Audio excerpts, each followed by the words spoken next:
పరిశుద్ధ గ్రంథంలో ఉన్నటువంటి ప్రవక్తనుల పేర్లు. ప్రవక్తి అనగా జరగబోయే సంగతులను దేవుని ఎదుటి నుంచి తెలుసుకుని తన ప్రజలకు బయలుపరచువారే ప్రవక్తి.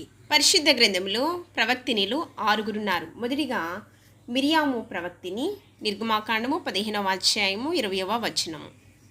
రెండవ ప్రవక్తిని దెబోరా, న్యాయాధిపతుల గ్రంథము 4వ అధ్యాయము 4వ వచనము. మూడవదిగా హుల్దా ప్రవక్తిని, 2వ రాజుల గ్రంథము 22వ అధ్యాయము 14వ వచనము. నాలుగవదిగా నొవద్యా ప్రవక్తిని, నెహెమ్యా గ్రంథము 6వ అధ్యాయము 14వ వచనము. ఐదవదిగా యెషయా ప్రవక్త యొక్క భార్య, తను కూడా ప్రవక్తినియే, యెషయా గ్రంథము 8వ అధ్యాయము 3వ వచనం. ఆరవదిగా అన్నా ప్రవక్తిని, లూకాసు వార్త 2వ అధ్యాయము 36వ వచనం. దేవుడు మిమ్మల్ని బహుగా దీవించి ఆశీర్వదించునుగాక.